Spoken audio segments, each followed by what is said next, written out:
Benvingudes a Raïces de Perifèria, l'espai on mirem els ulls entre veïnes i compartim històries que tenen arrels ben profundes, als carrers, als records i a les veus que ens van educar sense guions, però amb molt d'acord. Avui parlo amb Joana Vital, veïna, amiga i portadora d'una història que travessa generacions. La seva infància va transcórrer entre els carrers de Torrebaró, al costat dels seus avis, Carme i Manolo Vital. Un d'ells, com he dit, era Manolo Vital, figura clau del barri i de la memòria obrera, digna que ressona avui des dels arxius populars i des de la pel·lícula que el recorda. Però avui no venim a parlar només del passat, volem parlar de com es viu al barri, de com es viu avui al barri, de com significa créixer amb aquesta herència, de les ferides i l'orgull que arrosseguem, de com es parla, no? de com ens sentim i de què és ser xarnega avui, no? I també de com es passa el relleu, no només de lluita, sinó també de mirades. Una conversa entre veïnes, íntima, informal, sincera, sense filtres, com les que es fan a les escales. Benvinguda, Joana. Què tal? Gràcies per estar aquí, com estàs? Molt bé, jo encantada d'estar aquí amb vosaltres. Per mi és un orgull estar aquí parlant amb tu avui. Que molta guai. il·lusió. Jo començaria dient, si et dic Torrebaró, si et dic Torrebaró, quina imatge et ve primer al cap? Dignitat. Que guai. Uau, quina palabra, no? Sí, ve dignitat. Perquè no és un barri que va crear l'Ajuntament de Barcelona, sinó que el barri va ser creat per gent immigrant i que va construir el barri a poc a poc. I cada cop que posava aquell totxo hi havia una història. I així successivament. I fins a aquest moment que Torrebaró resisteix i està en el mateix lloc. I està a Barcelona, però quan estàs a Torrebaró és com si estiguessis fora de Barcelona, perquè està ple de natura, està ple de muntanya, està ple d'aire fresc, però estàs a Barcelona igualment, no? En tots els drets i deures que ja es compleixen i és un espai molt especial. Val? Que bonic. Que ha estat molt xulo, que també a través de la pel·lícula se li hagi donat una amplificació i que la gent el conegui. Però l'administració pública aquí hauria de fer Totalment. encara molta més feina. Sí. I ara parlant també de la teva infantesa, que vas passar gran de la teva infantesa allà, com recordes aquesta infància al barri amb els teus avis?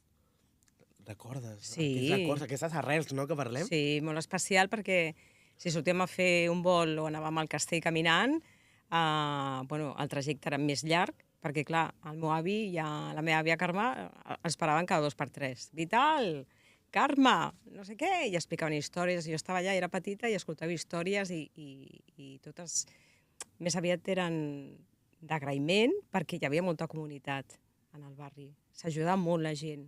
Val? Si tu n'arribes, jo t'ajudo. Si tu necessites alguna cosa, jo t'ho puc oferir, però sense res a canvi, sense interessos posteriors, no? I això ens sobtava molt, però a la vegada m'agradava moltíssim, no? O sigui, ens sobtava perquè no arribava mai al castell, no?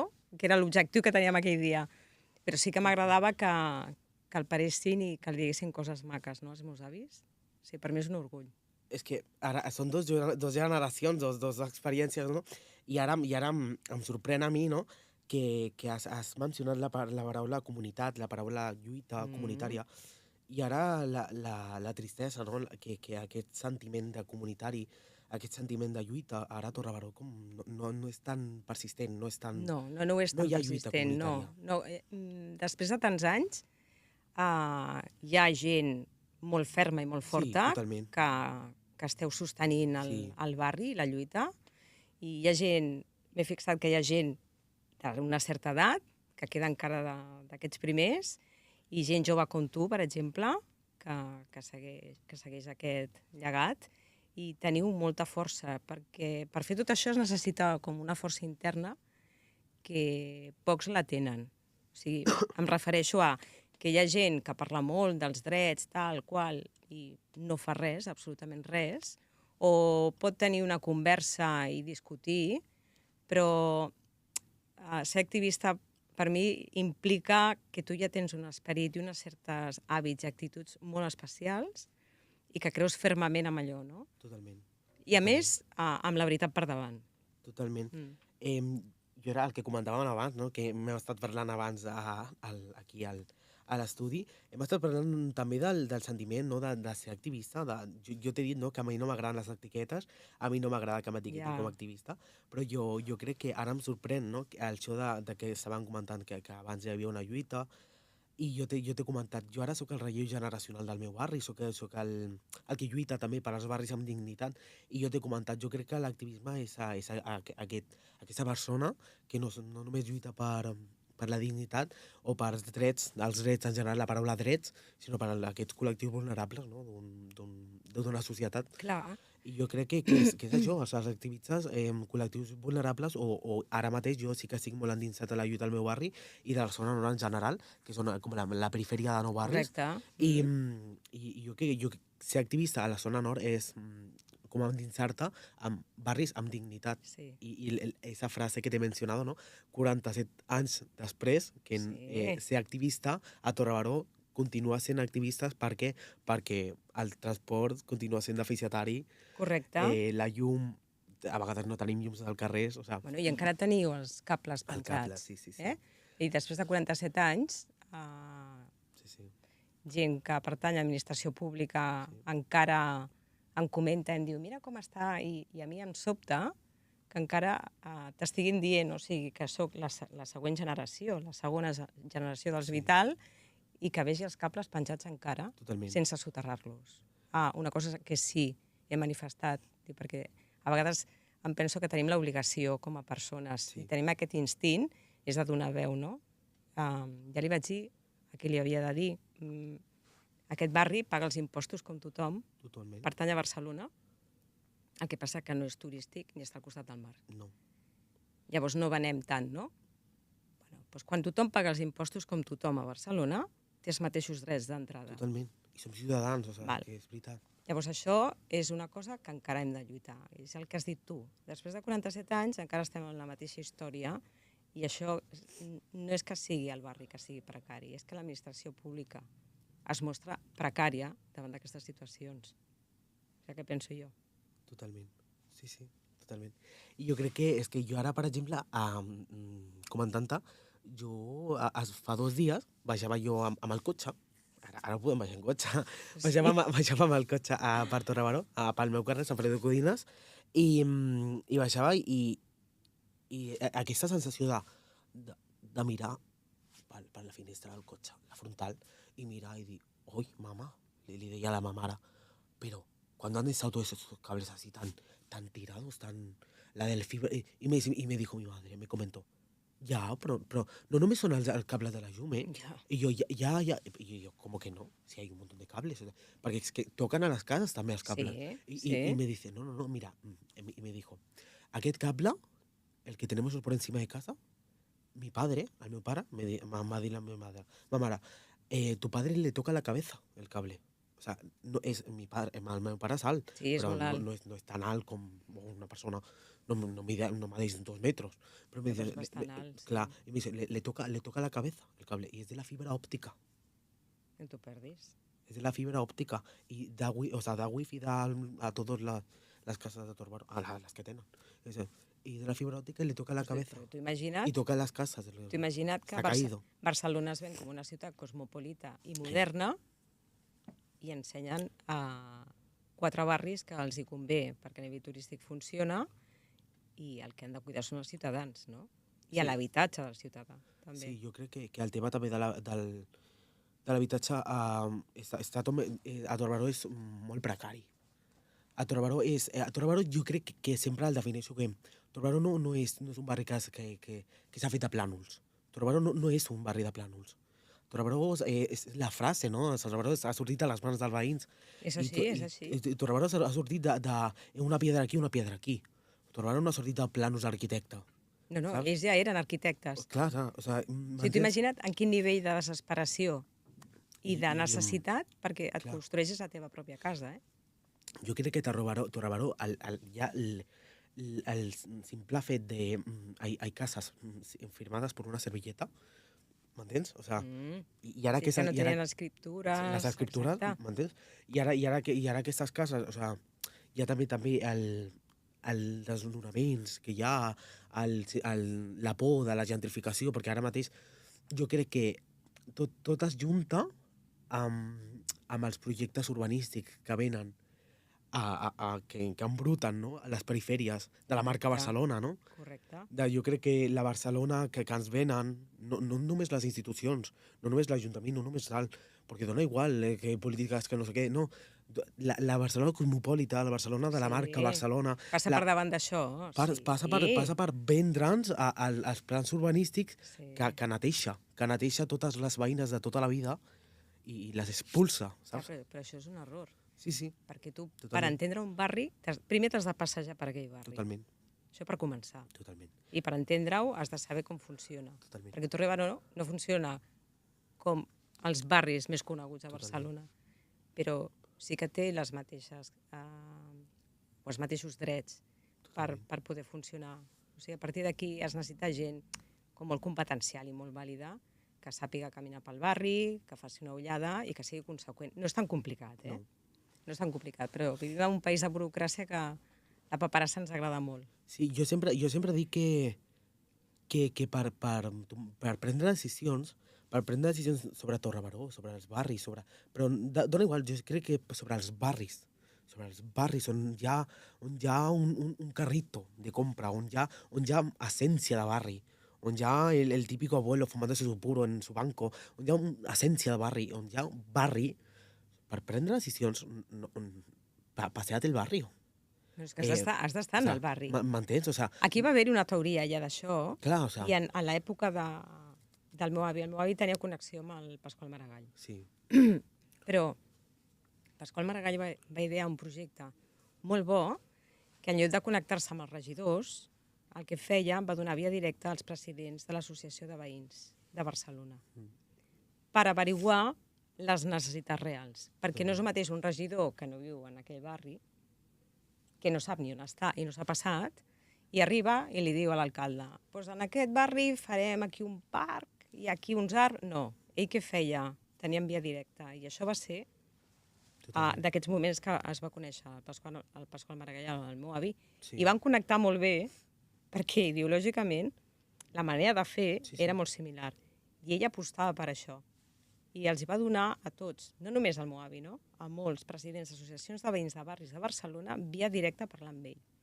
Llavors, una cosa molt estructurada, passant les necessitats més imperioses del moment, no? I és una manera que t'apropes al ciutadà, si ets alcalde, t'apropes al ciutadà d'una manera real i veus realment el que sí pots fer i el que no, segons les característiques d'aquell barri, no? Yo siempre digo que desde los despachos, desde las estadísticas, desde las jornadas desde crear jornadas, crear la jornada de... Sí. No, yo creo que desde las estadísticas de mala salud mental, muchos desahucios, Villa Desahucio, no, normal, claro. Pero desde tu despacho no vas a mirar. No, perquè no és real, no és real. O sea, jo crec que sempre per prendre una decisió de qualsevol barri, ya que hay que sentarse en el barrio con la vecina y hablarlo. ¿Y tú qué te parece? No solo con la vecina, sinó amb l'assemblea del barri.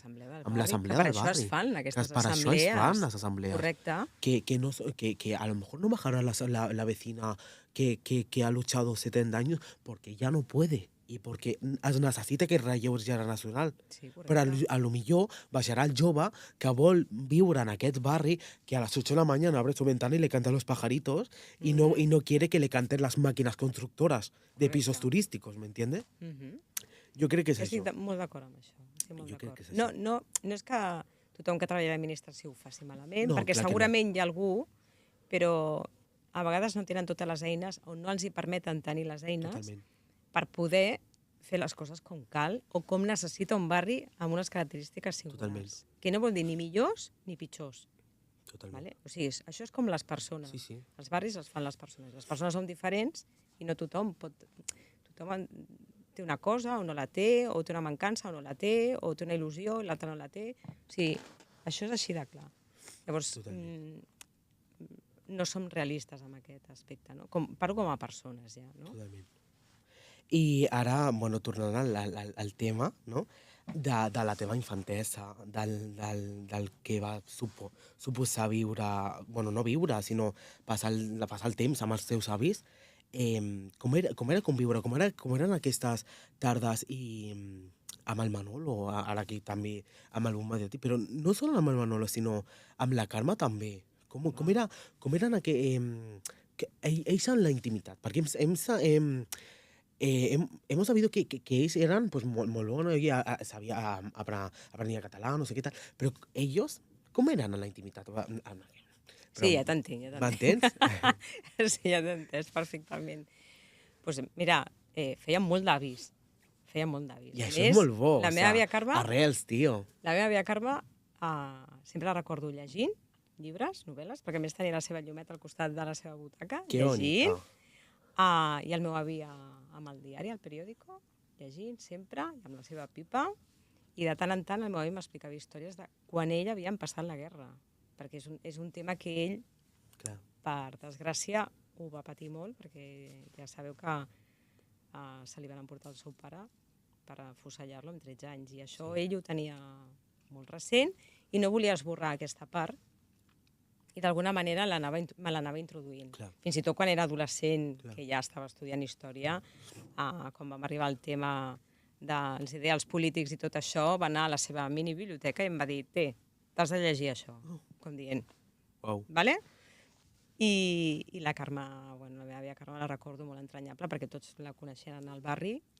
Una dolçor increïble, una persona molt intel·lectual i molt humil, que adorava les dones que van venir d'Andalusia, d'Extremadura, que va ajudar a alfabetitzar, perquè em deia sempre que jo he tingut la sort de poder estudiar, però jo aprenc molt d'elles, perquè són dones fermes, són dones dures, que són capaces de tot per protegir la seva família, no? Que bonic. I això ella les admirava moltíssim i se les estimava moltíssim. A la teva àvia l'estimava moltíssim. La meva àvia. I el meu avi també.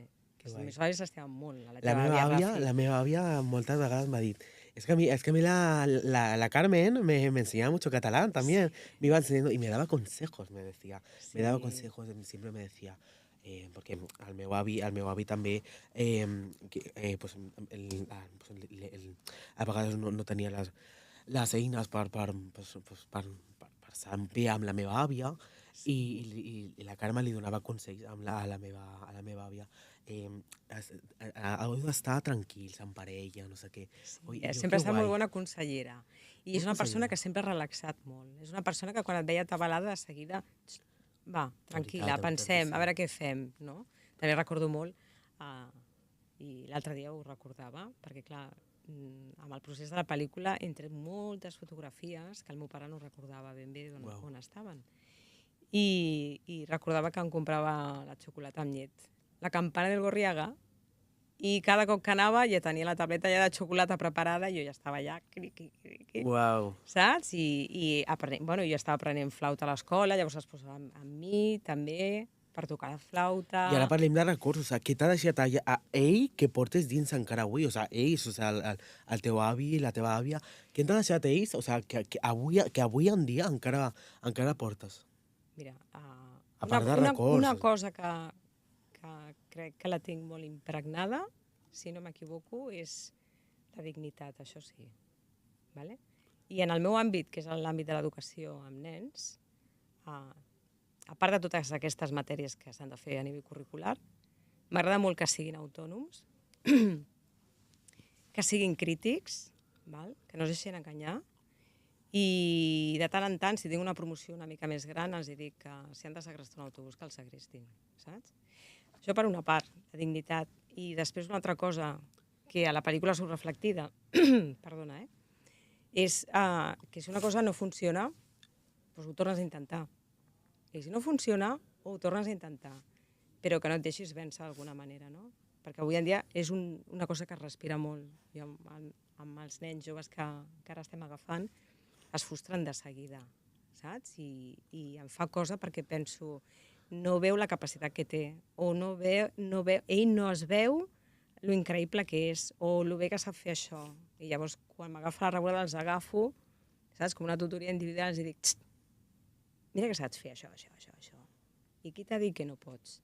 Llavors, tot això, moltes vegades, Em recordo el meu avi, perquè el meu avi em deia, a ver, ya yo, me pasa esto, me pasa lo otro, es que me preocupa esto.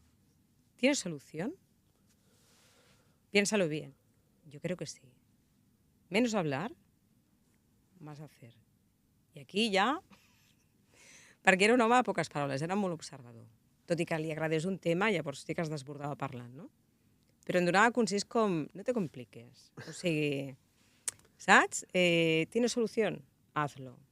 ¿Lo ves complicado? ¿Lo vas a pasar mal? Bueno, lo vas a pasar mal, ¿vale? Pero si lo sigues intentando, te va a salir seguro. Sí. Com es Haig de ser cabuda. com es nota que ets una vital, tio, eh? O sigui, com es nota? Bueno, amb molt d'orgull, eh? O sigui, amb molt d'orgull, perquè és que ara mateix, o sigui, em sento tan reflectit amb totes les teves paraules, o sigui, de veritat que és molt orgullós. Me n'alegro que et serveixi, tu que ets més jove. De veritat, o sigui, molt orgullosa que estiguis aquí. Gràcies. I, bueno, passant ara a un blog, o sigui, la pel·lícula com a mirall, es diu aquí, he titulat aquestes preguntes. M'encanta el títol. La pel·lícula com a mirall. Quan vas veure tu la pel·lícula sobre aquest gran segrest, què vas sentir? I com va ser aquest moment? El primer dia que vaig veure la pel·lícula? El primer cop. El primer cop doncs va ser casual perquè, a més, estàvem gravant una cosa aquí a Torre Baró i llavors el Marcel em va dir Joana, per cert, va ser una cosa com molt ràpida, perquè jo volia que anés a la Premier, que amb tota la parafernàlia, i jo soc una persona molt... que m'agraden les coses més senzilles, no? I, bueno, si s'ha de fer així, doncs així, no? I em diu, però escolta una cosa, avui fem un passe a la productora, podries venir, no sé què. I diu, bueno, tu penses? I em vaig quedar així, i dic, a veure. I clar, jo no visc a Barcelona, no vivim a Barcelona, i vaig pensar. I jo ara tornaré a casa sense veure la pel·lícula, tenint la possibilitat. Dic, no pot ser. Dic, escolta una cosa, Marcel, a quina hora? Diu, a les 7. Dic, però ara estava pensant, Joana, no sé que poder a la Premier serà millor. Dic, no, això no. O sigui, tu creus que jo m'aniré a casa sapient que podia veure la pel·li avui? No podré dormir? I em va dir, no, però ja eren crítics de cinema. Dic, m'és igual, jo vaig a veure la pel·li, no vaig a veure els crítics de cinema. Totalment. És que venen uns de l'Acadèmia del Cinema... Jo vaig a veure la pel·lícula, no vaig a veure ningú. Ja està. Puc anar?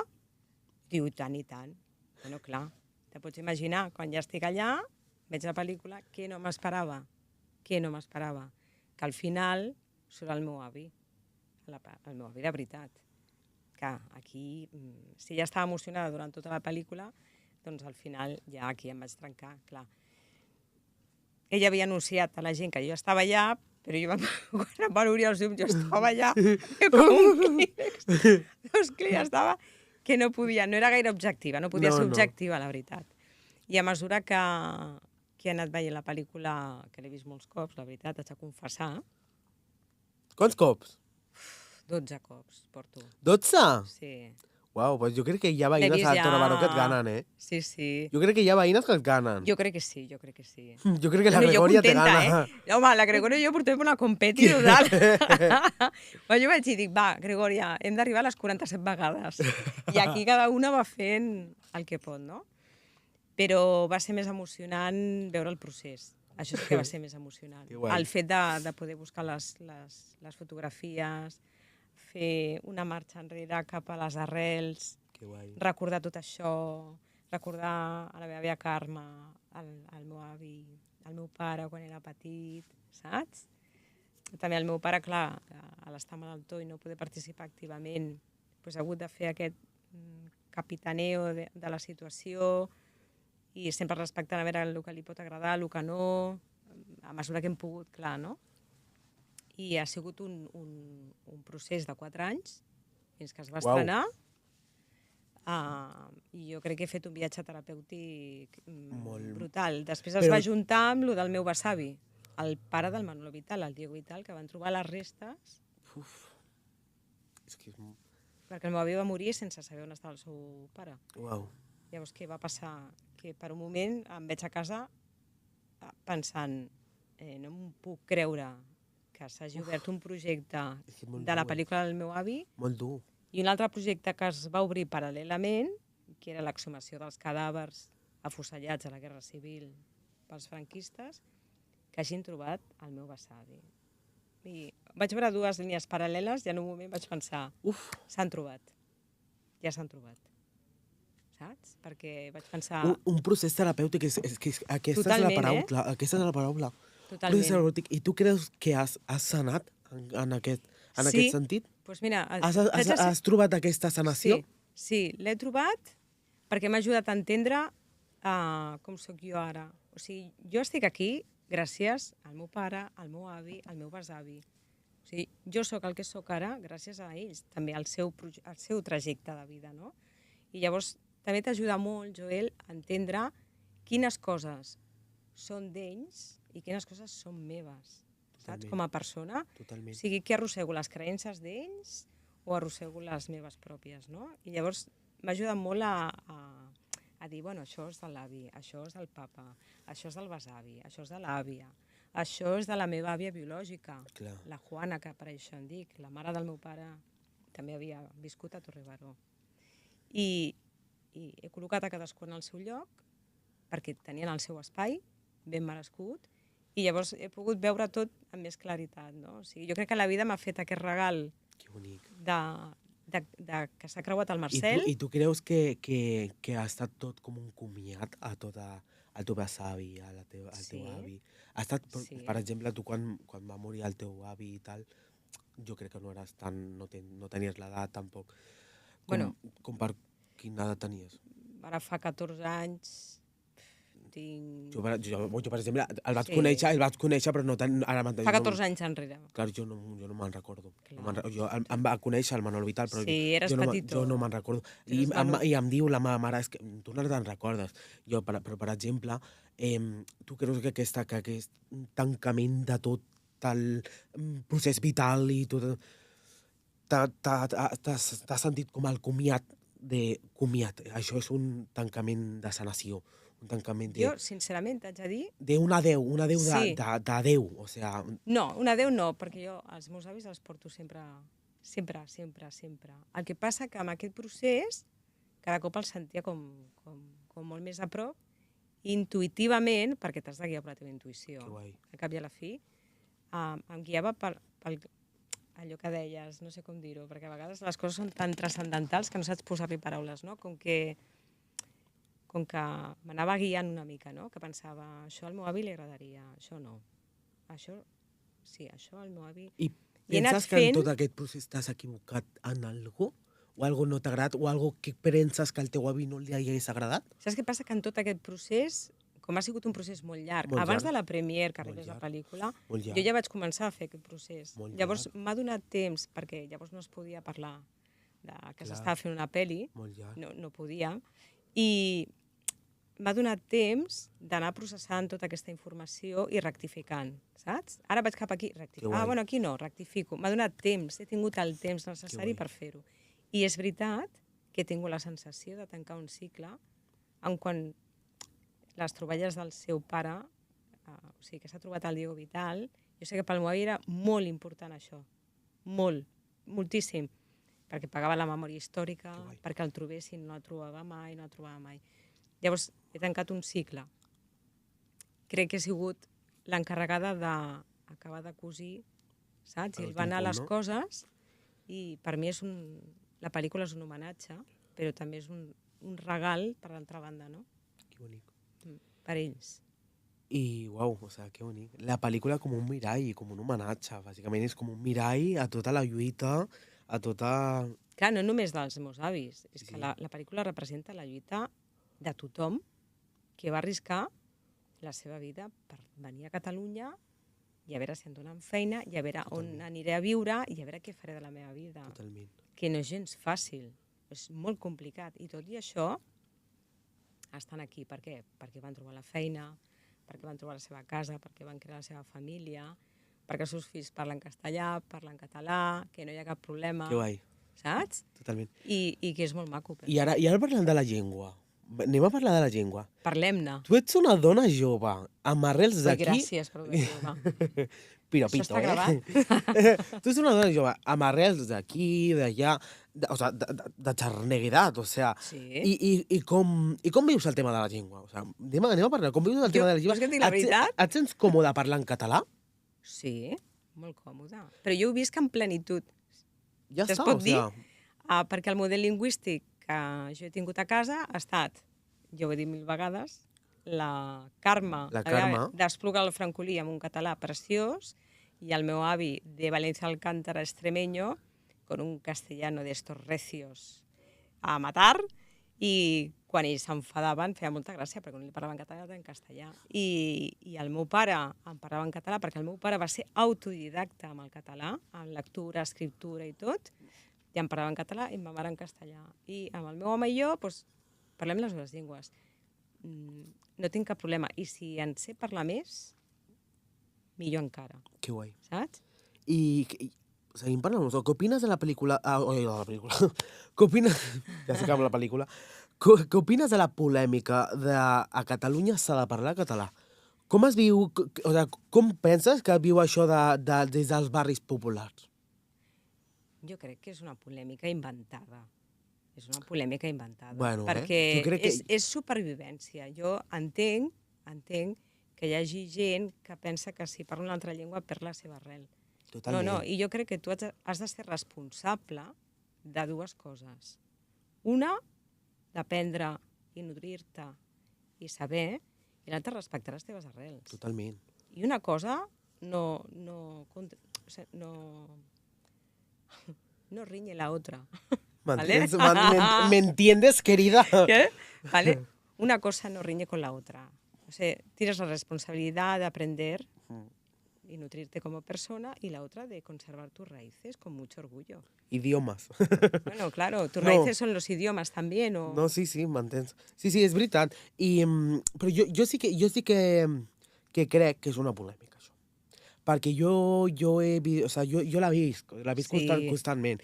I moltes vegades que ara és el boom mediàtic a Torre Baró. Ara moltes veïnes han sortit parlant en castellà a les entrevistes. I la red social està tan... Ja, capta el que vol, ¿no? Que es Twitter se está petando con las caras de nuestras vecinas. Ah, sí? Bueno, però Twitter... Però bueno, que Twitter és Twitter, però que no passa res. Però que moltes vegades Twitter ha estat com la Diana de Torre Baró, ¿no? Ah, sí. Sí, en plan, vecinas que llevan aquí 50 años y no han aprendido en 50 años a hablar catalán. Sí que lo entienden el catalán. Ja, lo entienden, però no parlen. Però m'entens? Sí, però cadascú és lliure de parlar. Però si m'entens... Cadascú és lliure de parlar com vulgui. I a mi em sap greu perquè que és que han sacat vídeos de la Gregoria, de un montón de vecinas, diciendo que llevan 50 años aquí y no han aprendido a hablar catalán. Perdona. A veure, hem de començar per una cosa, per mi, que és molt senzilla. Cadascú és lliure de parlar la llengua que vulgui, sempre i quan tu et vulguis comunicar. Normalment la gent que opina això és que potser parla una llengua només. Aquí hi ha una limitació, perquè si tu ja vas a buscar aquest tipus de notícia, no t'interessa amplificar una cosa amb bona intenció, vas amb mala intenció. Totalment. Segona cosa, jo per part de mare, la meva àvia era d'Almeria, andalusa, feia molt riure perquè era molt graciosa, també. Perquè jo sempre he tingut uns avis molt peculiars, jo crec que la majoria els tenim. Era una persona que parlava en castellà, però entenia perfectament el català, i quan li donava la gana el parlava. I quan no... Escolta, i cadascú és totalment lliure de parlar el castellà, el català, combinar-lo. Tu et vols comunicar? Quan tu vols comunicar-te, ja et fas notar i ja saps com has de parlar, no? I jo crec que... Jo sempre tinc com la frase en plan... Jo és que a vegades no m'he peleado, però li he contestat a molta gent i li he dit és que no passa res a les llengües. O sigui, en català, en castellà, però seguirem lluitant a Torre Baró. O sigui, dona igual. No és cap inconvenient. No és cap inconvenient. Jo he dit per activa i per passiva. I mira, els joves sabem parlar català. Les persones grans, dona igual, pero als joves, tú vienes a mi casa, me picas la puerta, a lo mejor te hable mi abuela, pero si quieres que salga yo, te hablaré catalán. Però dona igual, perquè tornem a parlar, el relleu generacional parla català. el 47, a lo millor no. Però mira, que no és cap inconvenient, o sea, jo crec que, ara parlant de la paraula xarneguisme, o sea, la paraula xarnega, sí. Ara la següent pregunta era com vius i entens el terme xarnega? Abans s'utilitzava d'insult. Sí, en un sentit pejoratiu, sí, no? Et sembla ofensiu, identitari o obsolet? O sea, és segons el context i com facin servir. Com abans tot en aquesta vida. Abans era un insult el tema del xarnego. Ara s'està com modernitzant. És que jo estic xarnego, me siento xarnego. A veure... Bueno, però això ha passat també perquè amb el fenomen aquest de la pel·lícula ha hagut una cosa que m'ha agradat molt que passés, que la gent ha començat a dir, i això m'ha passat pel carrer, o anar a comprar al súper i dir-me, mestre com jo, col·lega, que parla un català millor que el meu, i em diu, ma mare és de Córdoba, els meus pares. Vivíamos en l'Hospitalet del Llobregat. Mi madre fregaba escaleras y mis 5 hermanos y yo hemos tenido carrera. Otro, mi padre era de Galicia y jugaba cuando era pequeño en las faldas de Torrebaró. O sigui, se m'ha apropat molta gent que s'ha atrevit a dir la seva història. Que venia d'un altre lloc als seus pares i no passa absolutament res. I també hem escoltat altres històries i altres arrels, altres records, que el terme xarnego, o sigui, que no sigui ofensiu, que sigui identitat. Que el terme xarnego sigui identitat. Que sigui, o sigui, que sigui el tema... sigui una identitat, sigui unes arrels, sigui un... Jo crec que ha de ser... Ha de ser una cosa maca. Ha de ser una cosa maca. A nivell social estem acostumats, i sobretot en xarxes socials, que ara ho deies, sí. Aquesta mania de veure el pitjor de tothom. O sigui, som incapaços de felicitar el del costat, no. I això no em sembla bé, saps? Perquè penso, tu no saps quina motxilla porta aquella persona, totalment. La feina que ha tingut, totalment. Què li ha costat, o sigui, tu no pots anar criticant a la gent així a viva voce, saps? Perquè em ve de gust. Però el terme xarnego, si ara amb la pel·lícula s'ha posat de moda, doncs me n'alegro. Bueno, y que no me miren a mí porque estoy todo el rato que se me cae el moco porque estoy refredat un munt. O sea, estic un refredat. Ja natural. Ja m'he limpiado. Ho sento, Ja està. Bueno, seguim parlant. Habitar Torrebaró avui. Nosaltres sabem que no vius ara mateix a Torrebaró, però que has estat molt de temps a Torrebaró veient els seus avis i has viscut també el paso del tiempo en Torrebaró, el paso de las carreteras de arena hasta los... ¿Mantens? Sí. Bueno, a eso. Y bueno, ahora tú y yo compartimos arrels, que eso es lo importante, que compartimos ese hábitat, m'entens? Sí. I com veus tu Torrebaró, que això volia preguntar-te, com veus Torrebaró avui comparat de com era quan eres petita? A veure, ha millorat en moltes coses. Sí. No? Hi ha moltes cases que s'han acabat d'estructurar bé, respectant la seva arrel. Ja està, no?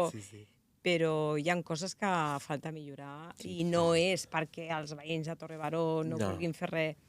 Penso que és una qüestió d'administració pública. Totalment. Ho he dit abans, o sigui, algú ha de voltar pel barri de Torrebaró, veure què li falta i veure què es pot fer en el barri de Torrebaró sense comparar-lo amb la resta de barris. Torno a repetir, té unes característiques especials, entre elles que està en una vall, unes faldes de la muntanya del Torrebaró, que és un lloc fantàstic. De veritat que sí, t'ho dic. Però es fantàstic. Es fantàstic. O sea, yo lo digo porque es fantástico, porque es mi barrio, porque orgullo de barrio, Però que a vegades també és cansador. Perquè les infraestructures... No les tenim completes. Perquè no les tenim. Perquè passa el bus, gràcies, però y tiene que pasar así, y me tengo que... Porque no hay aceras y me pasa por aquí y me rasura los pelos del pecho, ¿sabes? En plan... Y luego son las 10 de la noche, ay, ¿cómo subo? Si he ido a quedar a comer pipas en un banco con mis amigos. Son las 10, se me ha hecho muy tarde. Pues nada, subo andando hasta mi casa. ¿Sabes? Pues, y son las 10 de la noche, que no son las 1 de la mañana, Y, ay, bueno, el metro. Bueno, menos mal que hay metro, gracias, menos mal. Pero m'entens que, bueno, gràcies a tots. Però m'entens que hi ha metro, però hi ha metro fins a... Cert punt. Fins a cert punt. Que luego hay que subir todo. Imagina que yo que vivo a mig Torrebaró, imagina el que tiene que subir hasta el carrer Castellví. No, o sigui, això no està millorat perquè El tema del transport, van voler fer això del bus a demanda, que està bé, que és una bona idea, però clar, jo soc la neta del Manolo Vital que va pujar un autobús articulat. M'entens? Com dient, es pot fer. Veig el Ara es microbús pot fer, Sí. ara no sé què merda han fet. Clar, i veus el microbús que va apuradíssim, que dius... Que té més demandes que el gran. Sí, que té més Té demandes més que el demandes que el gran. I no sempre arriba a temps, No. pel que tinc entès. No, perquè hi ha vegades que el bus petit lo pides y te pone 105 minutos. Perdona, si estoy a 2 calles de donde me pone que estás, 105 minutos. Una hora y media. Tu ara imagina't una persona gran que té una urgència... O te cita al metge. Has d'anar el que sigui, tens una urgència, has d'agafar un tren o has d'agafar un avió o has de marxar perquè vas de treballar, el que sigui. Esta ciutat cosmopolita, d'on està? O sigui, en lloc de trobar-li aquesta característica a Torre Baró i donar-li la volta i donar-li aquest ganxo d'encant que té, Sí. el que fan és com, bueno, us donem això i ja està, us donem això i ja està. L'altre dia em va comentar una veïna... Yo creo que es muy como los parches de la carretera, en plan, hemos asfaltado el barrio, vale, pero se rompe un poco la carretera, pues le ponemos parches. Exacte. Ponemos parches. No L'altre asfaltamos, dia, le una ponemos veïna, parches. la És Carmen. totalment això. Continua no havent infraestructures, Exacte. continua sent el transport deficitari, continua estar com una puta merda del barri, pues ponemos parches en todo. Ponemos Clar, parches. perquè així es pensen que us callareu, però veig que no. Que és el que heu de fer, no callar-vos. Totalment. Pues l'altre dia una veïna em va comentar, ¿tú te crees que me van a hacer aquí delante? Dijeron que iban a hacer como un sitio, un espacio para aparcar los coches, para que... Qué bonica aquella veïna, Ens encanta la La veïna. Carmen. Ens encanta. Dice, y me van a hacer un mirador aquí. Oi. Pues aquell mirador és gentrificació. Per mi, per als joves, per al jove, per la meva opinió, aquell mirador esdevindrà una gentrificació turística. Perquè si ja el mirador de Torre Baró se vende como mirador de la película 3 metros sobre el cielo. Ay, sí. Cariño, y ya vas los domingos y hay que si parejas morreándose, que si el chico liándose el porro, que si no sé qué haciendo un botellón, que si no sé cuánto. Bueno, ya entre esos ya te he dicho que son 100 personas. ¿Mantens? Y el otro grafitero, el otro no sé cuánto. Y ya por ahí no pasa la policía. Y ya son como 200 personas que te he nombrado en 4. Y ahí hay unas vistas de toda Barcelona. Imaginad en un mirador que van a hacer que se ve las casas y la montaña. ¿Qué hay ahí? Nada. ¿Y qué se juntará ahí? Pues lo mismo que te he dicho. Pero ¿y cómo se vendrá? ¿Cómo se venderá? Pues, ¡ay! Por esa calle pasó. I ja està. Clar, però no es pot viure d'això. No es pot viure. No es pot viure de pisar i de poner parches i de menysprear els barris de la perifèria i de menysprear els barris que han fet i de menysprear els barris per fer créixer la marca Barcelona. No es pot viure de menysprear els barris perifèrics, ¿sabes? No, és que és com... Plans és el que urbanístics, dius tu. tio. Sí, però el pla urbanístic també teniu uns plans urbanístics a Molt Torre bons. Baró. Tenim molts bons, però hay estos... Sí, però hi ha alguns que són molt antics, Sí, que esteu arrossegant des del 83, que ningú ha ficat I des del 2003 i des de... Exacte, perquè han de regularitzar també i no acaben de fer-ho, Sí. perquè no volen ser ells, volen que sigui un altre, I hi però ha vull plans quedar... urbanístics que no s'han tirat endavant perquè tampoc els veïns ho han volgut. Exacte. Bueno, que també hi ha plans urbanístics que no s'han fet perquè els veïns no han volgut. Però... Bueno, hi ha altres que no s'han dut a terme perquè l'Ajuntament no ha posat No, mà. totalment. O sigui, passa una afectació vial i dius, molt bé, però què fem? Ho arregleu? Perquè si vosaltres feu la norma i no ho solucioneu... Llavors, és el que et deia abans. Necessiten una persona que faci un estudi del barri i que s'ajusti a les necessitats de Torre Baró, tan senzill com això. Però bueno, ja saps com funciona això, no? Jo ja tinc 49 anys i estic aquí assegut amb tu parlant de lo mateix. Sí. Això sí, tots els alcaldes de Barcelona que van haver-hi, el dia de la premiere de la pel·lícula sí que estaven asseguts allà. I què? En plan, No, perquè sàpigues. Perquè és que jo, per exemple, correo. Jaume Colboni, ¿te apetece venir a Raíces de Periferia? Hola, buenas. Jaume Colboni tiene una reunión y es que ni siquiera me responden, porque es que no me va a responder. Porque para hablar de una persona, para hablar de un tema que ya le han hablado y que no le interesa hablar, no solo a ell, sinó a moltíssimes institucions. No dic Jaume Colboni, sinó dic a les institucions en general. Bueno, i tots els partits polítics. I tots els partits polítics. Sí. Jo li dic a qualsevol partit polític, jo li dic, oye, estàs invitat al podcast. Que mai, mai donaria veu als partits polítics, que se queda aquí ben claro. Aquí polítics no entran. Però dic, ¿m'entens? Jo envío ahora, estás invitado, no sé qué, vamos a hablar de Torrebaró. Cri, cri, cri, cri. Però és que per venir a parlar d'això has de conèixer el barri primer. Per això. Doncs ja està. Bueno, pues fem un podcast al aire libre, ¿no, David? En plan, podcast en el campillo de la Virgen. A millor bé. Sí. Si hay una paellada, ¿no? Con platito de paella vermut. Bueno, sí. Cosas gratis, cariño. Bueno, venga, va. Que ja acabem. Reflexió final. Bueno, no, mira, una pregunta d'aquí t'agafaré. Digue'm. Què ens toca fer, ara parlant del relleu generacional?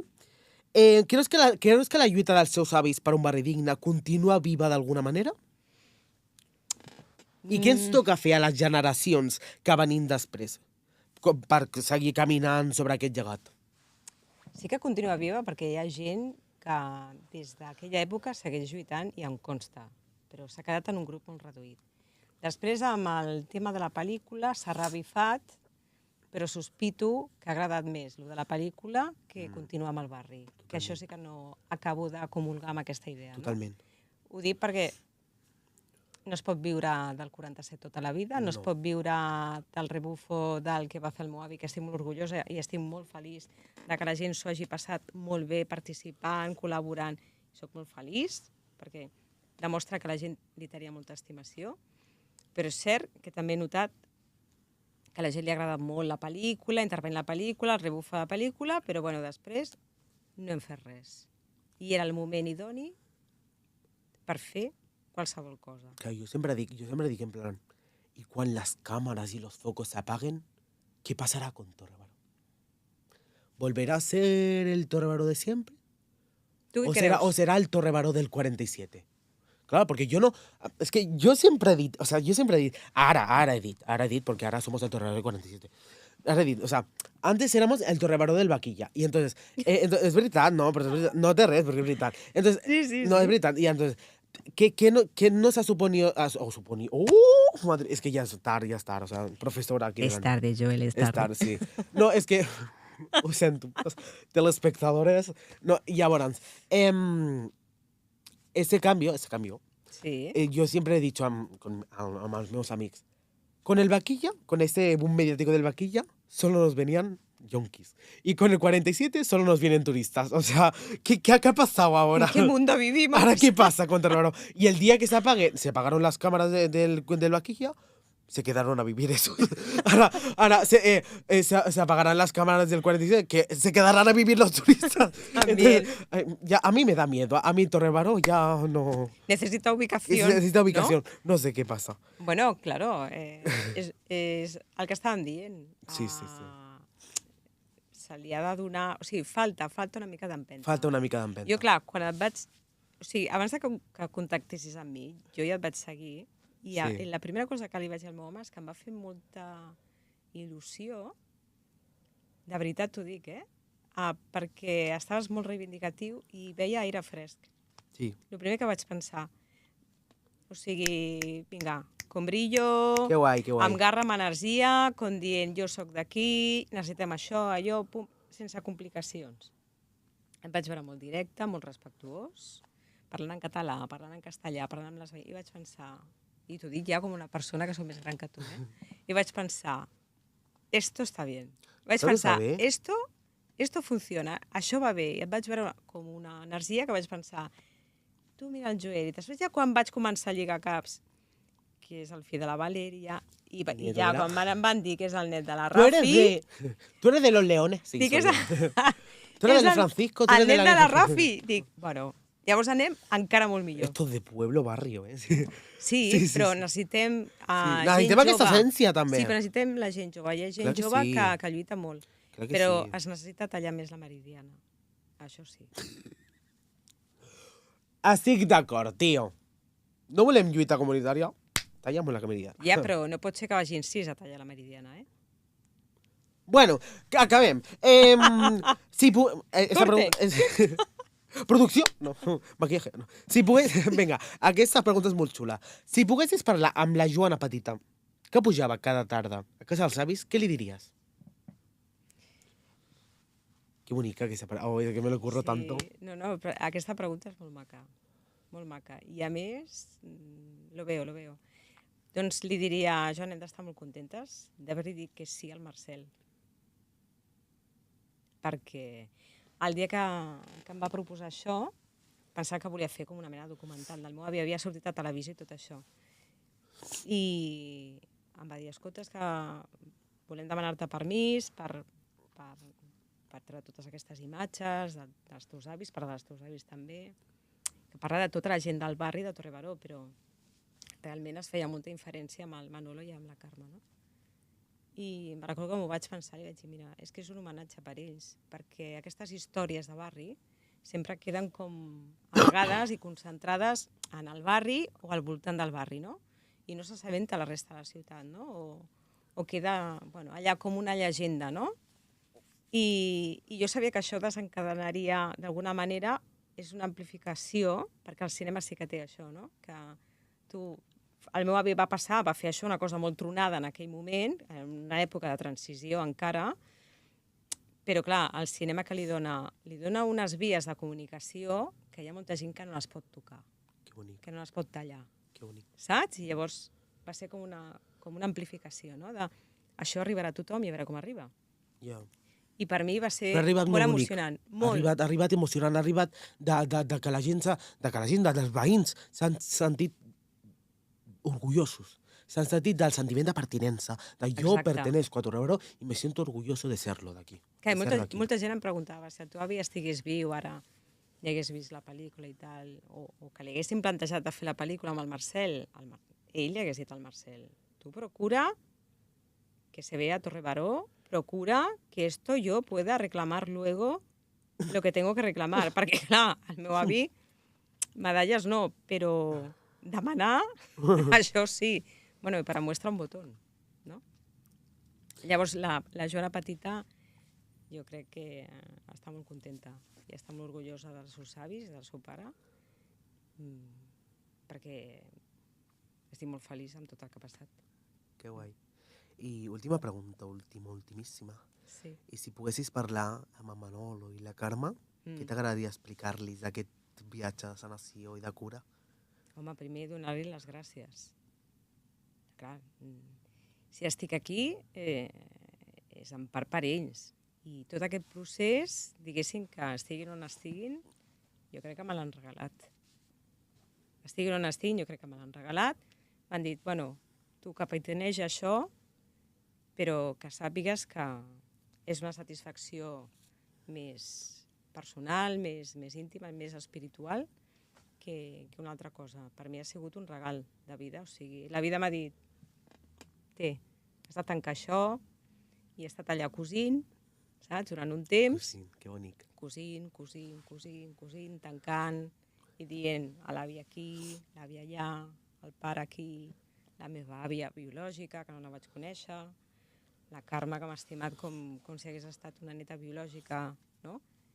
El primer que els diria, donar-li les gràcies i després dir-li, he fet el que he pogut. Això sí. Perquè al nivell que tenien els dos, ja voldria jo, no? O sigui que molt, molt contenta. Hi ha històries que no es diuen només amb paraules. Es diuen amb mirades, amb el to, amb la manera de caminar pel barri. Parlar amb la Joana és reconèixer que la memòria no és un joc antic, sinó un joc viu que camina amb nosaltres cada dia. Aquest episodi no és només sobre Manolo ni Carme, ni sobre el que deixem allà al que recollim. Sobre com es construeix la identitat enmig de barris marcats per l'estigma, però plens de llum. És sobre parlar amb accent, sigui quin sigui, i saber que això també és construir país. Gràcies, Joana, per obrir-nos casa, cor i memòria, i gràcies a totes les que ens escolteu. des de la perifèria. Aquí seguirem cosint històries, perquè som veïnes, però també som arxiu, arrel i resistència. Jo vull donar-te les gràcies, si em permets. Li vull donar una salutació superespecial a totes les donasses de Torre-Baró, perquè són una entitat molt important de resistència emocional i han sigut dones molt fermes i molt fortes i, si em permets tu, que ets aquí el jefe, els vull dedicar aquest espai a les dones de Torre-Baró. Un petonet, boniques. Gràcies. Aquí, un plaer, Joana. Igualment.